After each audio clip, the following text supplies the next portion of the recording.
Esse é o título da palestra de hoje: Crucificação do Ego, Liberdade da Alma.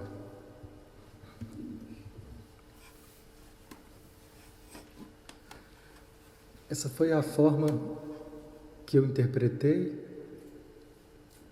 a palestra que serve de inspiração para hoje, que é a palestra do guia número 60.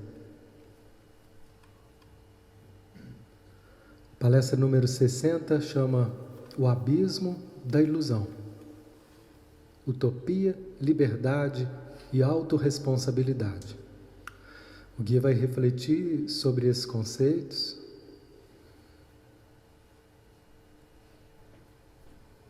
e eu trouxe então essa interpretação de que no fundo, quando ele fala desse abismo, ele está falando de um caminho de liberdade da alma, que só pode acontecer quando o nosso ego ele é crucificado. A crucificação aqui, ela tem um propósito de transformação, de redenção, que nós vamos entender. O que o guia, como que ele nos conduz para esse caminho de transformação. Mas toda palestra, ou pelo menos a grande maioria, antes de entrar mesmo no tema, ele trabalha alguns conceitos, ele faz uma introdução que eu gosto de trazer, porque ela nos ajuda a ter sempre um panorama, né, geral, principalmente acerca do mundo espiritual. Então nessa ele começa dizendo assim: todos vocês sabem, meus amigos, que os pensamentos, os sentimentos, as atitudes e as crenças criam formas.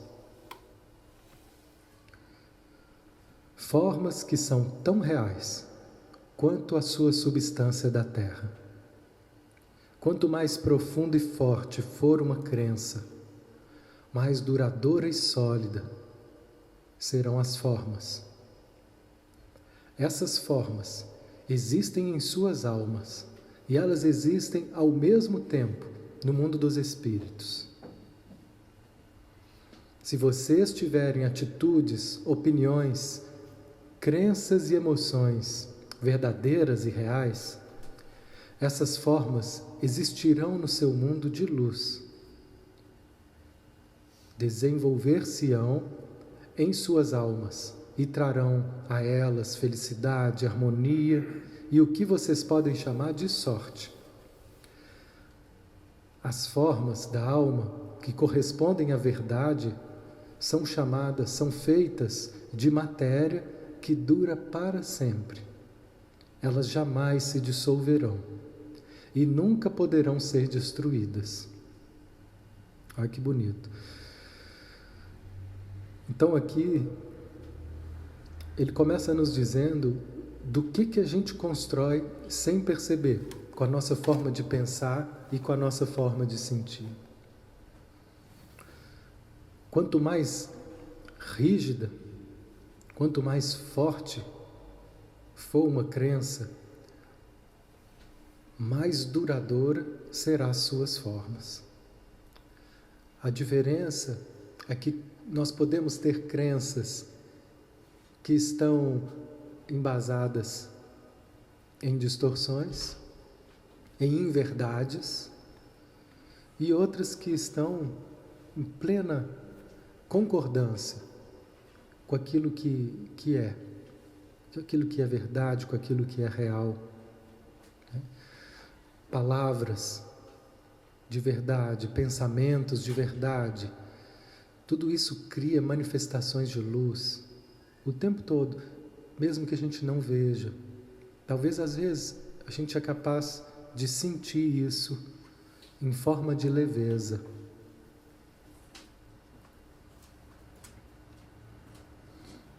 Ele continua dizendo: as crenças e emoções que correspondem a inverdades ou irrealidades elas têm um efeito contrário a essa luz.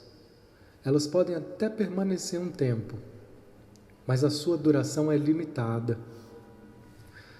Ela é limitada ao tempo que essas atitudes se mantêm na personalidade. Quanto mais forte forem essas crenças e emoções e pensamentos, maior impacto causarão, mais sólidas serão suas formas.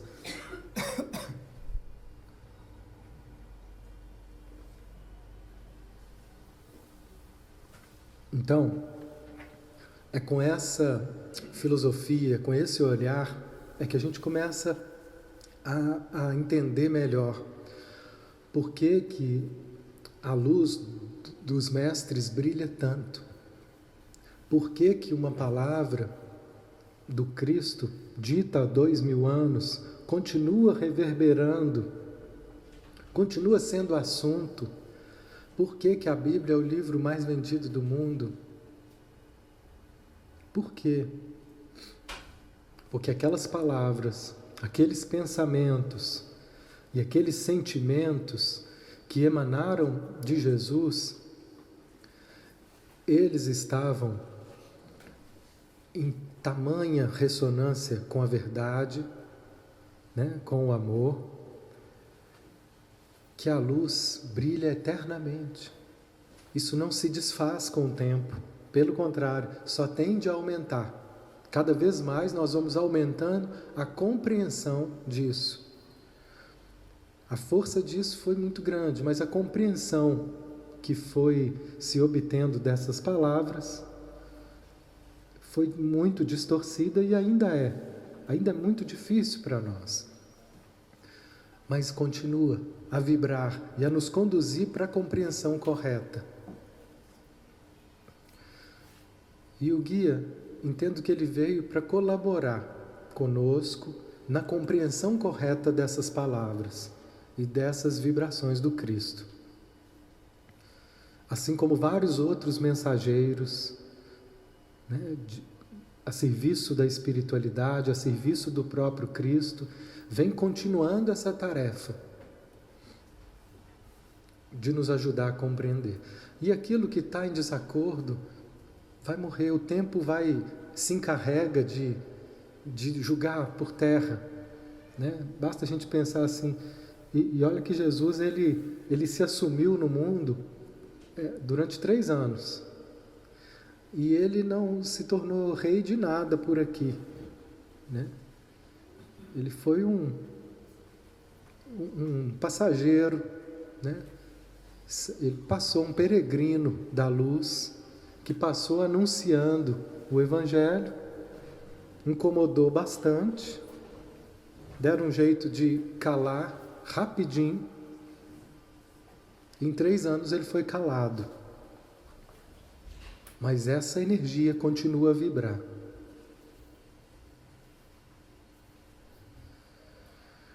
E outros reis e reinados que duraram décadas, com domínios e domínios, a gente mal lembra o nome, né?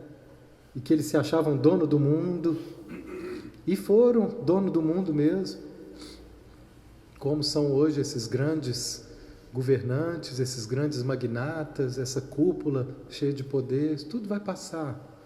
Ninguém vai lembrar disso, se isso não tiver fundamentado, né, nessas forças de verdade.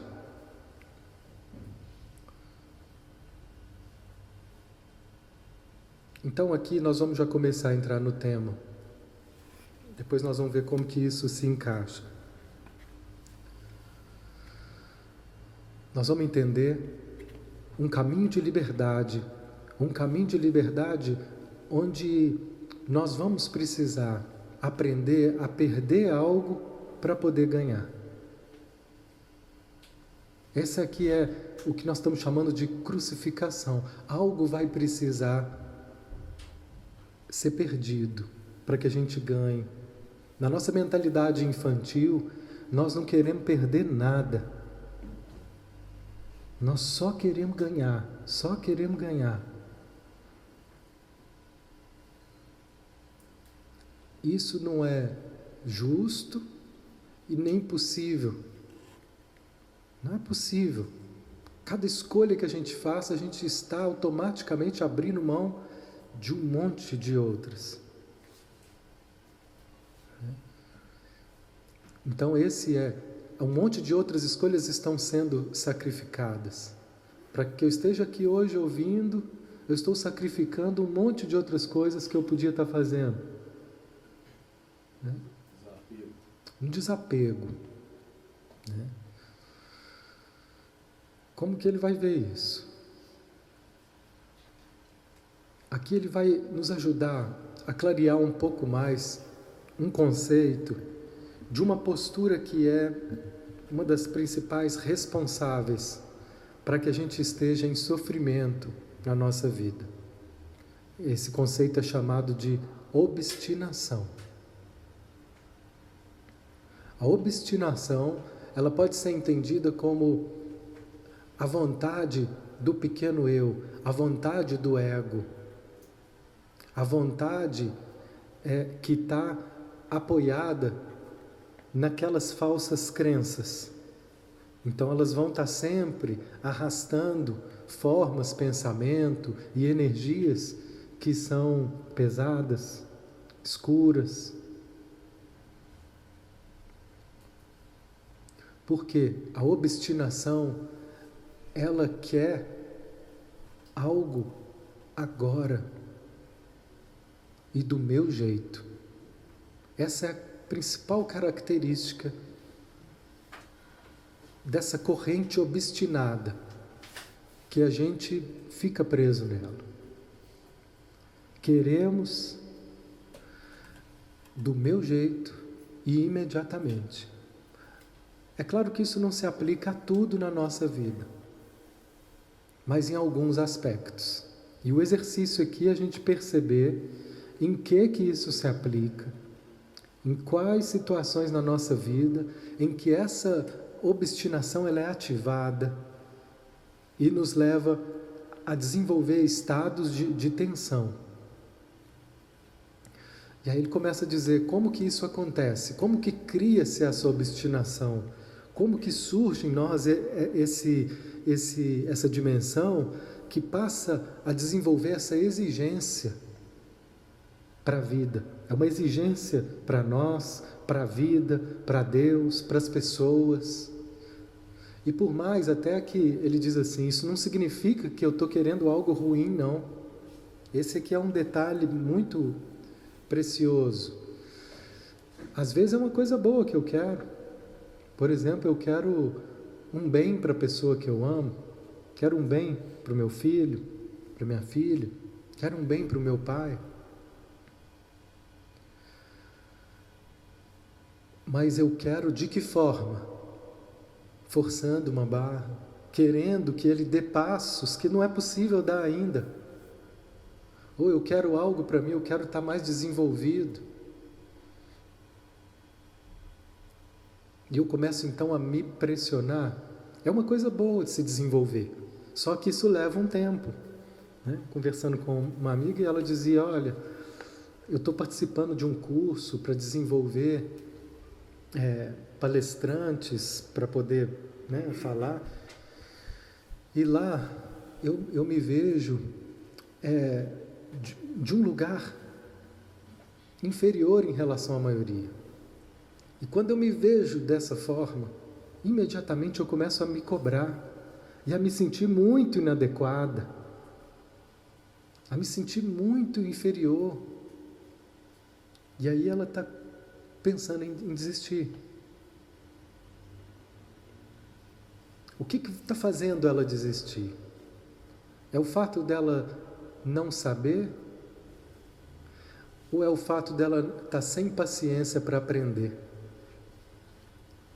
Dela não ter condição de estar esperando o desenvolvimento, de querer obstinadamente que isso esteja pronto, que eu já esteja pronta, que eu já seja igual àqueles que estão na frente. Conversando com a minha filha, ela disse assim, papai, eu tenho vontade de tocar de tocar piano. Eu falei, filho, que coisa boa. Então vamos pensar, quem sabe a gente consegue, né? Uma aula para você aprender. Ela falou assim, não, papai, eu não queria aprender. Eu queria tocar piano. Eu queria já saber, você está entendendo? Eu falei, entendi. Mas aprender não, papai. Olha que perfeita a ideia, né? Tão espontaneamente, é isso. É essa mentalidade infantil, né? Ela tem 9 anos, mas com uma sinceridade, uma honestidade tão grande. E isso vibra em nós. Só que ou a gente tem vergonha de falar isso, ou a gente sente e não percebe. Mas é essa a dinâmica. É a dinâmica de estar querendo algo sem pagar um preço. É querer ter a liberdade de tocar, porque é uma liberdade de saber executar música. Olha como é que ele é livre para expressar a música, como é que ela é livre para cantar, mas sem pagar o preço da responsabilidade que é o aprender, ensaiar, o treinar. Quem é músico sabe, quem está no caminho, sabe o que é, para fazer às vezes pequenos acordes. Né? Tem um trabalho, que eu não quero ter o trabalho. Né? E o que é pior desse trabalho? De aprendizado, que às vezes é tão insuportável que eu desisto. O pior é porque nesses momentos é que eu fico de cara com a minha imperfeição, que eu fico de cara com os meus limites. É isso que eu não suporto desse lugar de obstinação. Não suporto os limites. Quando vocês, palavras do guia, não conseguem aceitar a imperfeição de si mesmos, a imperfeição desse mundo, quando vocês não conseguem fazer com que as pessoas e a vida funcione conforme a sua própria maneira, mesmo que ela seja correta, quando isso não parece funcionar de acordo consigo, com o que você pensou, nesse momento, parece que vocês caíram em um abismo. Essa é a ideia do abismo, que ele diz aqui, o abismo da ilusão. Por que é uma ilusão? Porque, na verdade, nós não vamos morrer, mas a sensação emocional é de morte.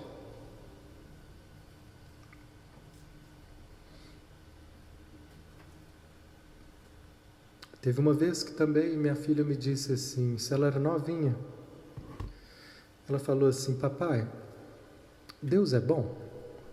Eu falei, filha, eles falam que é bom sim, mas Jesus é filho de Deus?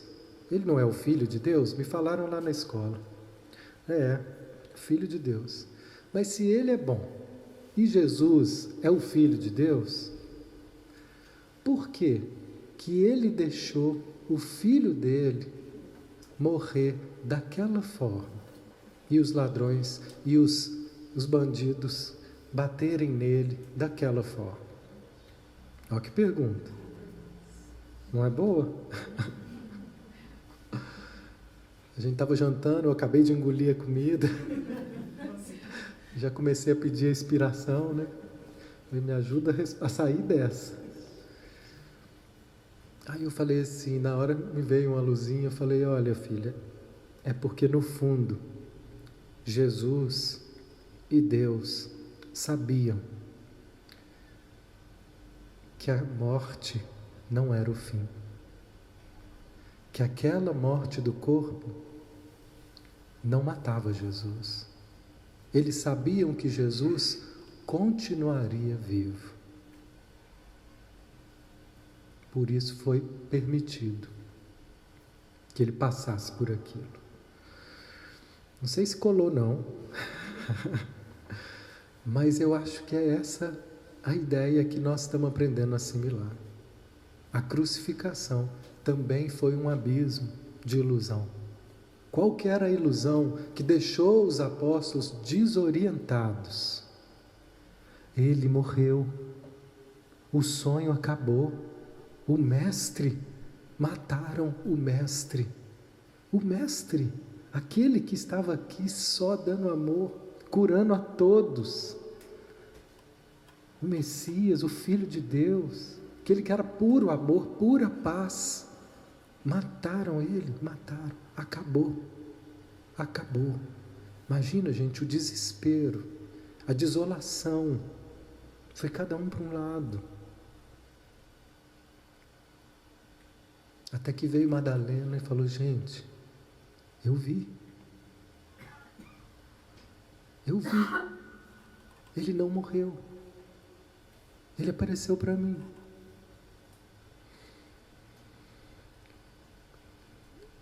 Então ele aparece de novo para todos e diz: vejam, não disse que eu voltaria, eu estou aqui para provar para vocês que a força do amor é indestrutível. Eles só mataram um corpo, gente. Aquela era uma ilusão. E ali começa um despertar profundo para aqueles discípulos, para aqueles apóstolos.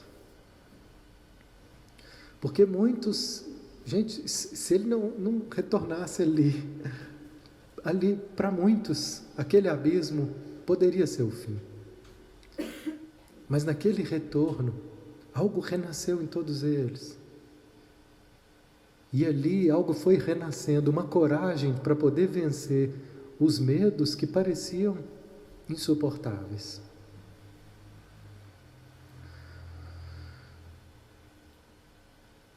Mas agora, nós não estamos sob ameaça de crucificação, ninguém aqui, né? Espero.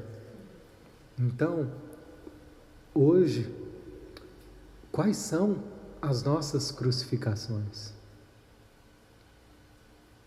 Quais são as situações que parecem ser a morte e que a gente luta desesperadamente para evitar? Esse é o exercício. O que é que eu luto o tempo todo para evitar?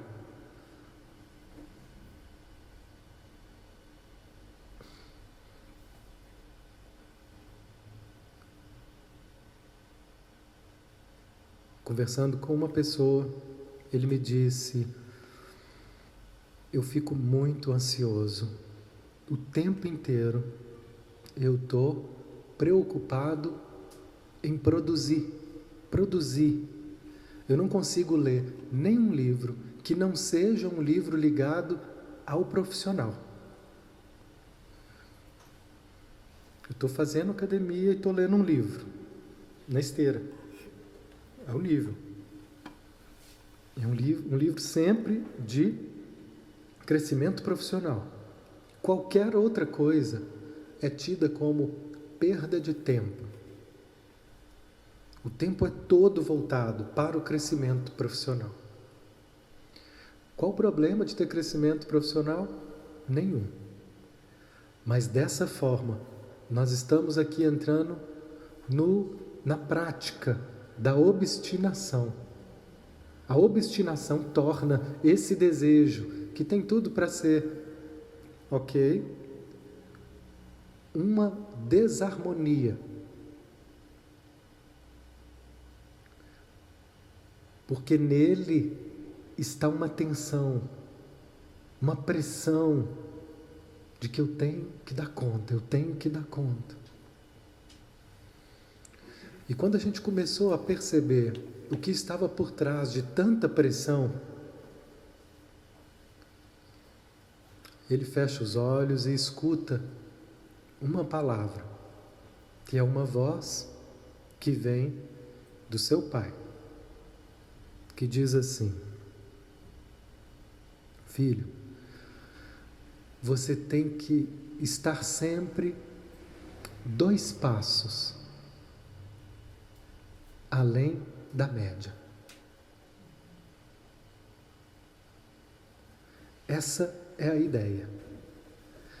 Se você tiver com 2 passos além da média, vai ficar tudo bem.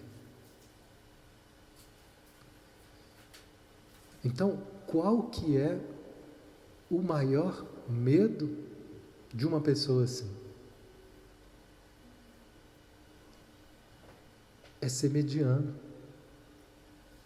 É não ser brilhante. É não estar acima. É não ser superior. Ele tem que ser superior o tempo todo. E nem sabia por que ele tinha. Agora ele está começando a descobrir. Percebam o que é obstinação para vocês. Qual é a pressão que vocês vivem? Que tem que se fazer. Né? Às vezes pode ser, tenho que ser uma mãe perfeita. Né? Tenho que ser um profissional perfeito. É algum tipo exagerado de perfeição. Né? E o que seria então a crucificação disso? O abismo da ilusão que envolve esse contexto. A possibilidade de eu não conseguir isso. Eu sempre me lembro, quando eu vou falar de obstinação, de um sonho que eu tive, que na verdade foi mais um recado, que eu acordei e assim que eu abri os olhos, eu ouvi uma voz. Estava conversando com uma amiga minha, ela fala que está acontecendo isso muito com ela. Na hora que ela acorda, ela ouve uma voz, uma orientação, um recado, às vezes uma palavra. E são momentos preciosos. Se a gente puder anotar, se a gente puder dar atenção para isso, a gente pode ter muitas orientações que vêm dos sonhos nessas horas. E nesse dia eu acordei, abri os olhos e veio essa frase, essa fala na minha cabeça. Aquilo que você mais quer, você não vai conseguir. Olha que beleza, que dócil. Olha, começar o dia assim. Olha que fofo. Que fofura de mentor. Aquilo que você mais quer, você não vai conseguir. E aí a pergunta que eu comecei a me fazer foi essa. O que é isso que eu mais quero? Eu ainda não estudava a fundo o caminho. As palestras do guia não tinham chegado ainda. E eu comecei a me perguntar. E eu comecei a ver, às vezes é difícil a gente responder isso. Se pergunte agora, o que é aquilo que você mais quer?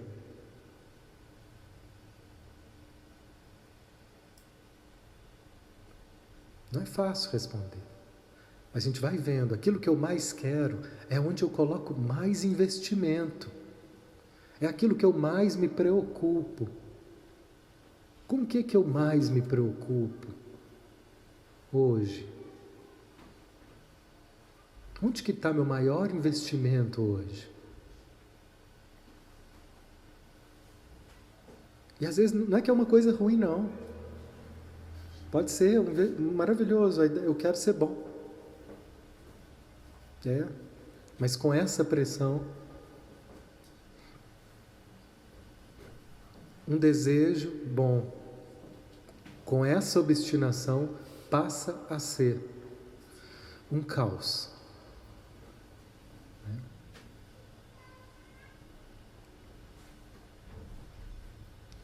E quando eu vejo que eu não estou conseguindo fazer valer esse desejo, veja como você reage.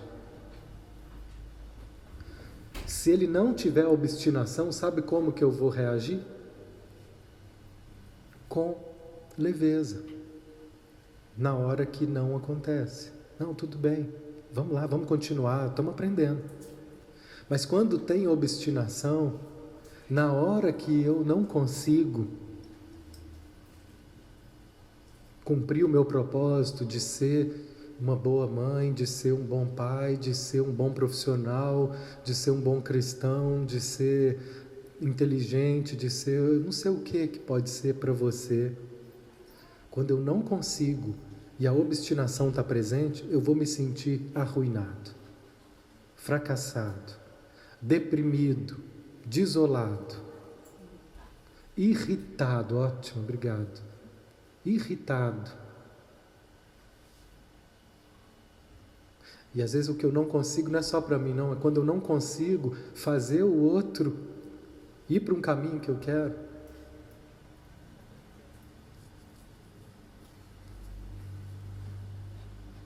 Atendi um pai e um filho uma vez. E eles marcaram a pedido do filho para poder trabalhar um pouco a relação deles. E quando começa a sessão, o filho tira da mochilinha assim uma listinha. Trouxe uma listinha aqui de algumas coisas.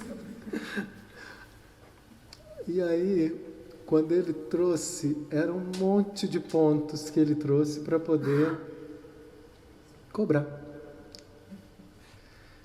Ele não tinha ideia que ele estava cobrando, né? Quando ele começou a falar, o pai dele interrompeu e começou a falar dele, da história dele. Gente, esse pai, ele estava sob uma pressão tão grande, mas tão grande, tantas coisas que aconteceram na vida dele, tantas dificuldades, que ele não era capaz de escutar nada. Não tinha menor sentido, não tinha menor eficácia, não tinha abertura nenhuma naquele coração, porque estava cheio demais de pressão, de angústia. E o menino dizia: eu quero ajudá-lo. Olha, parece bom, mas é só uma obstinação infantil. Como se a gente pudesse salvar as pessoas, como se a gente pudesse mudá-las, fazê-las verem com os meus olhos. Olha quanta presunção. É como? Presta atenção. Eu pedi para ele falar, para o pai falar um pouquinho para o filho do pai dele. Aí vocês não imaginam o que veio. A história desse pai com o pai dele. Esse menino, ele ficou olhando, ele começou a perceber o tanto que ele recebeu comparado ao pai. Não estou justificando, mas é só para que a gente pudesse começar a entender. A gente foi começando a olhar para o sistema e ver como que a gente às vezes quer o impossível de nós, o impossível da vida, o impossível das pessoas. Tudo essa obstinação. E ela vem com os melhores argumentos. Não, só quero ajudar. Só quer ajudar, mas não é possível. Tudo isso porque não é possível aceitar a nossa impotência diante das coisas que eu não posso mudar, a nossa imperfeição, a imperfeição do outro. Esse é o pai que você tem, imperfeito mesmo. E o pai dele também era imperfeito. Isso é o que é possível. E quando você for pai, você também vai ser um pai imperfeito. E é o melhor possível que a gente pode dar.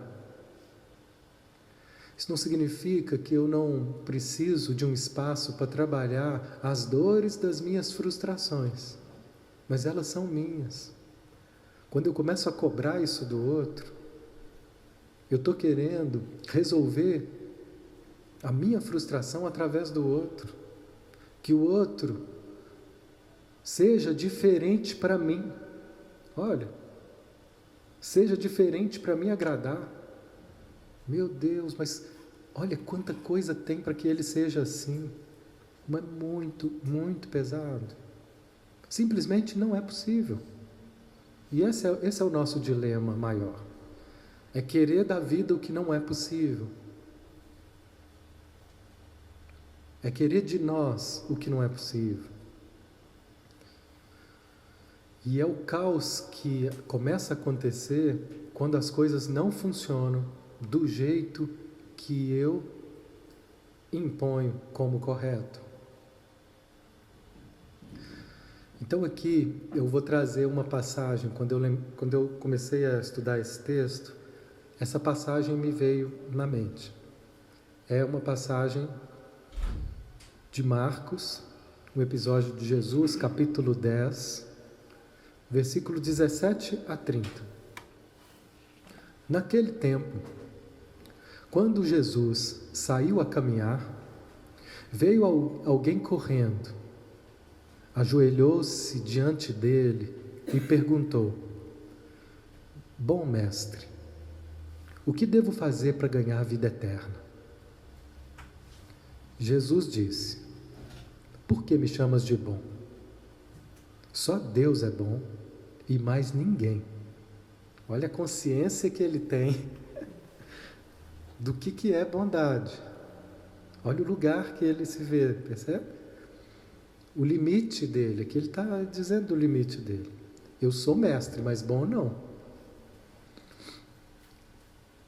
Só Deus é bom e mais ninguém.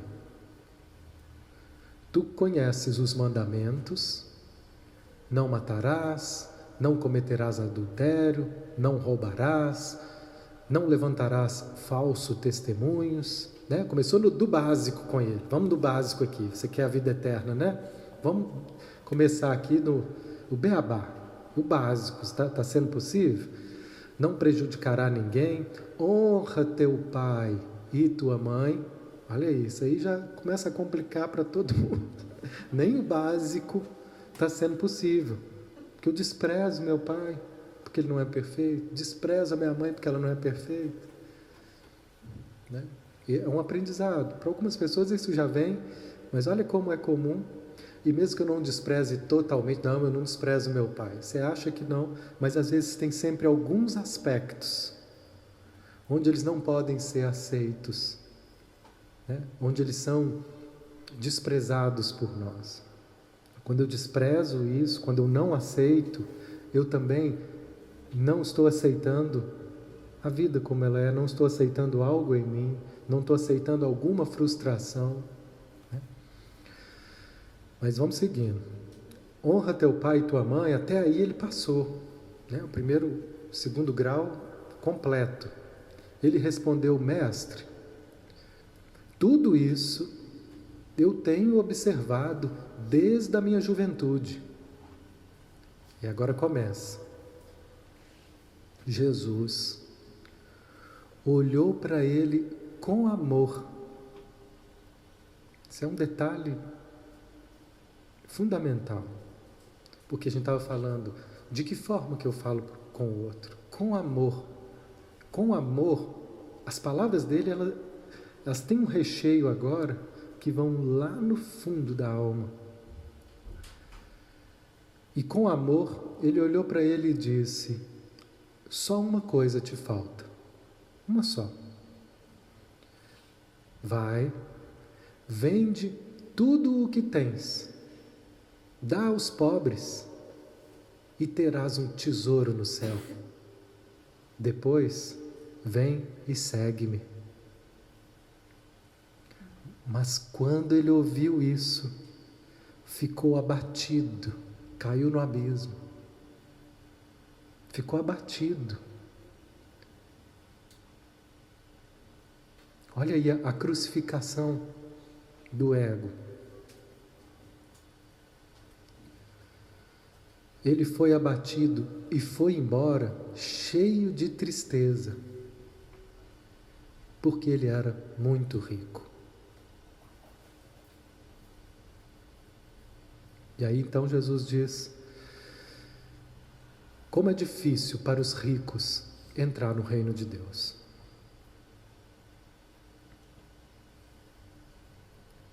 Acho que isso é suficiente.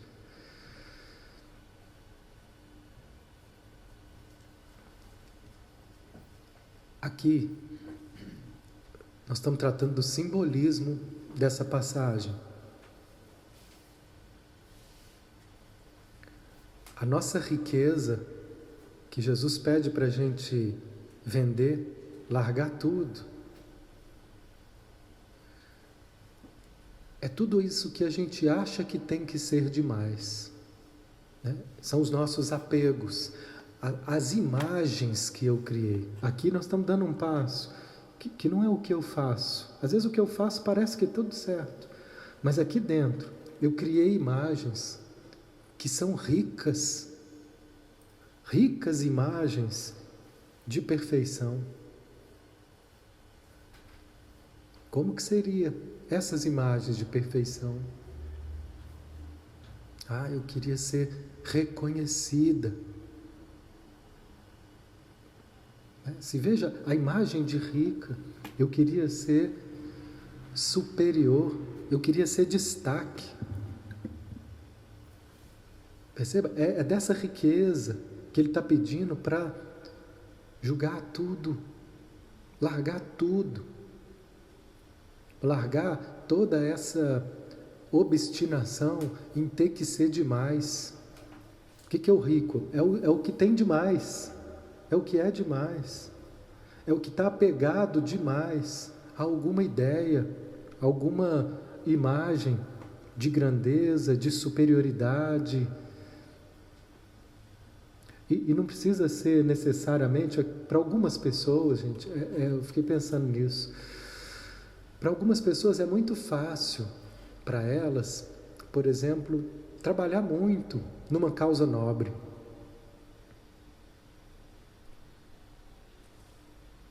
O abismo para ela é justamente a ideia dela não ser útil o tempo todo, dela não ser produtiva.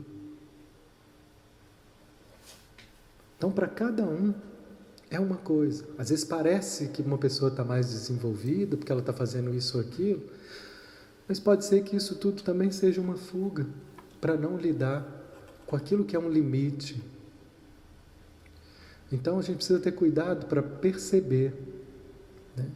Qual é esse ponto, qual é esse abismo, qual é esse lugar na nossa alma que a gente não admite perder?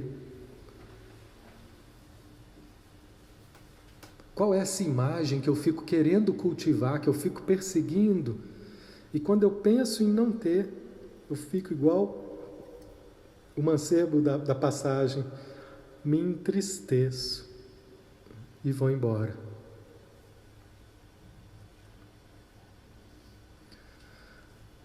Então, o guia agora continua.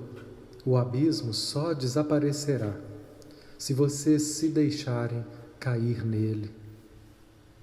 Então, e só então, vocês aprenderão que não se despedaçam nele, que não morrem, mas que vocês flutuam maravilhosamente. Jesus já sabia disso quando ele se entregou para a cruz. Ele sabia.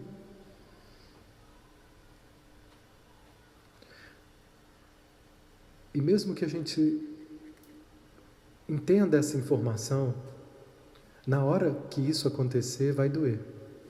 Ele sabia, mas não é porque ele sabia, confiou e se entregou, que não doeu. Doeu para burro. Doeu no corpo, doeu na alma, doeu muito. Mas eu passo a ser capaz de tolerar a dor, de suportar a dor, de me deixar passar por esse abismo, por essa crucificação. E eu sei que isso vai acabar, eu sei que isso não é o fim,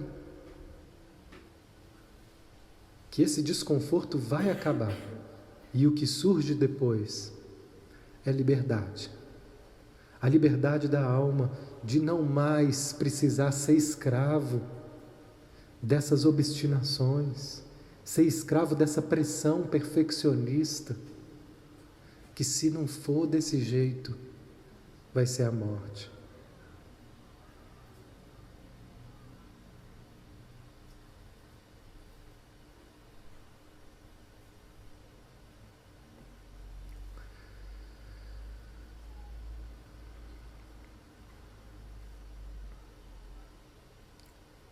Então, a partir daí, o guia começa a desenvolver um outro conceito que diz assim: por que é tão difícil passar por esse abismo? Por que é tão difícil se deixar soltar essas questões? Porque nós não queremos pagar um preço justo pela nossa liberdade. A gente quer ter tudo e quer ter tudo fácil. E se eu disser que a sua liberdade vai custar sofrimento, o sofrimento de abrir mão dessas imagens de poder, dessas imagens de superioridade, que vai doer deixar isso, mas que esse é o preço da sua liberdade. E ele fala assim: vocês pagam um preço muito mais alto do que se deixarem ser transformados. O preço que vocês pagam, vocês não têm consciência disso, mas vocês terão, se seguirem esse caminho. Palavras do guia. E essa parte me marcou muito nessa palestra. Uma parte do preço que vocês pagam é o seu constante desperdício de esforços ao tentar forçar a vida a adaptar-se aos moldes da sua ilusão.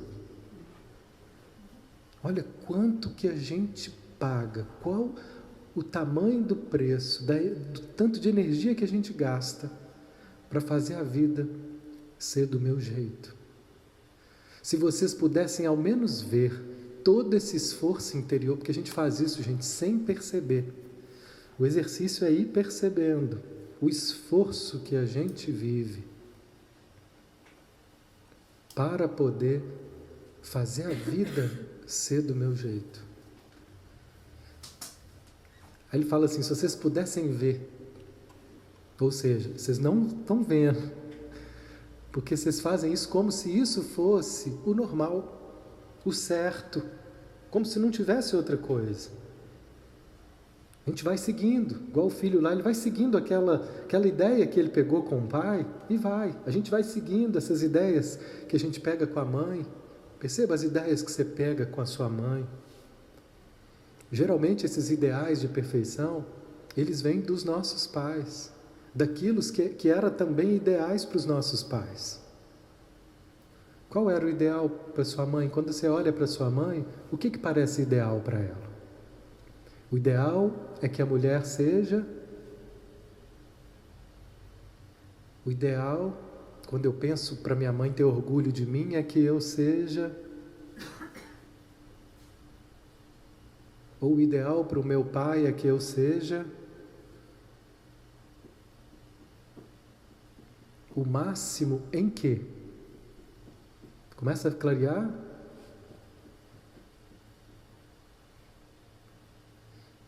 E para o menino, se eu não for, parece a morte. Parece que eu estou caindo num abismo. Porque para o menino, para a menina, significa a ameaça de não ter o amor, de não ter o pertencimento, de não fazer parte. E isso, para uma criança, é insuportável. Por isso é que a gente acaba se prendendo a essas obstinações e dizendo: eu tenho que ser assim. Só que quando eu sou adulto, eu sei, isso não é mais a morte, mas emocionalmente nós ainda agimos emocionalmente como crianças, que tememos a morte das situações que são frustrações, das situações onde eu sinto que não vai ser possível atender a esse desejo ideal, esse desejo de ser um ideal para minha mãe ou para o meu pai.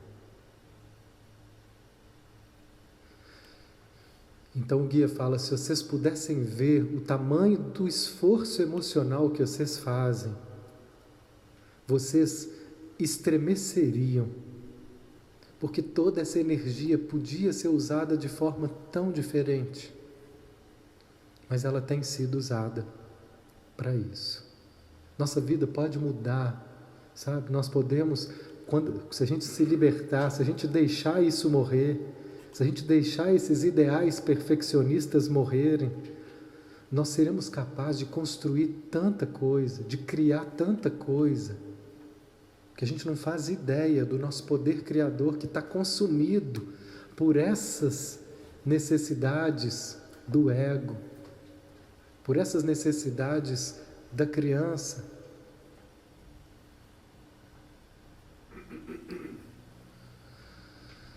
E tudo isso então é chamado de uma utopia. A utopia que é a gente achar que eu posso ser livre sem responsabilidade. Então todo o trabalho, e essa fala é mais uma, ela vem para nos ajudar a desenvolver a responsabilidade pela nossa vida não poder estar caminhando de uma forma plena. É sinal que mesmo que eu não perceba, eu sou responsável. Por exemplo, é sinal de que parte da minha energia está sendo gasta de outra forma, que não com a abundância, que não com aquilo que me faz bem. Com o que eu estou gastando a minha energia? Para onde que está indo o meu investimento? Sabe o que é investimento? O que é energia? Atenção. Para onde está indo a sua maior atenção? O que mais consome a sua atenção? Esse é o lugar. E pode até ser um lugar bom, mas dependendo da forma obstinada, está roubando energia excessivamente. Está levando para isso uma pressão que nos adoece e que nos priva de uma série de outras possibilidades. Nós vamos preparando para o fim. E ele então diz assim: se vocês realmente desejarem e estiverem dispostos a aceitar total autorresponsabilidade,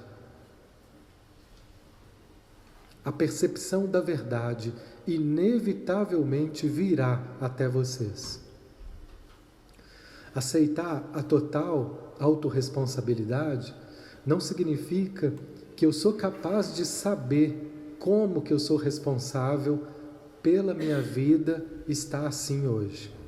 Por eu estar tão irritado, por eu não estar tendo paz, por eu não estar feliz no meu relacionamento, por eu estar tendo uma dificuldade financeira.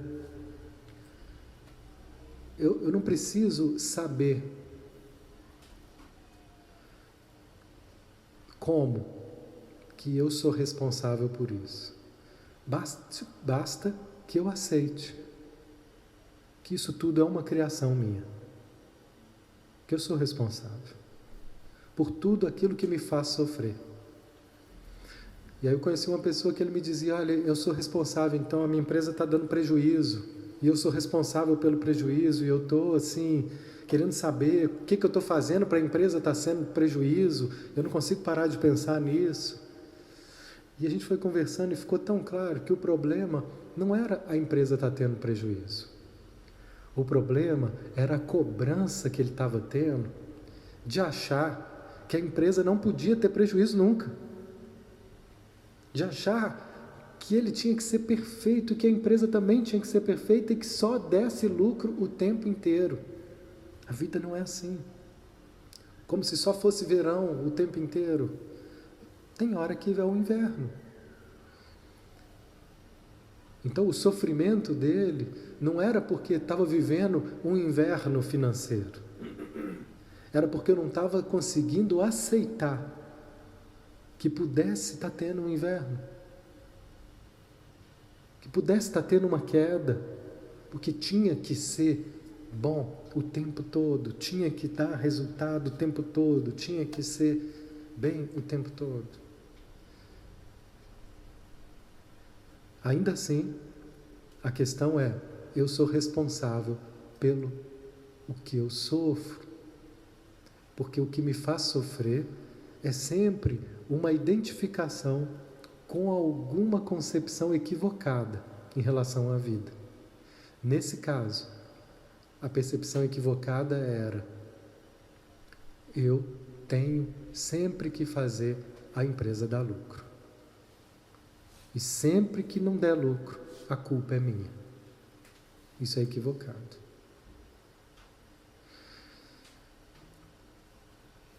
Então, para a gente encerrar,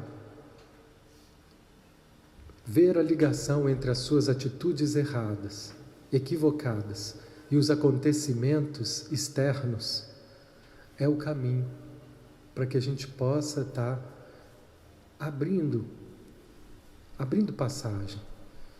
Isso vai nos libertar do medo da vida, vai nos libertar de forças que até aqui foram desperdiçadas e que podem ser usadas com finalidades construtivas, e trará a vocês uma criatividade nunca imaginada. Uma vez que compreenda o que digo aqui, uma vez que esse conhecimento seja internalizado e não venha de fora, você passará com uma atitude totalmente nova, como um ser livre, sem medo. E o medo que eu possa ter não vai me impedir de viver o que eu tenho para viver. Não vai me impedir de fugir da vida e de passar pelas coisas que eu tenho que passar. Então, quanto mais a gente puder nos aceitar do jeito que a gente é e aceitar os sentimentos e a vida como ela é, mais eu me torno livre. Uma boa noite. Boa noite a todos.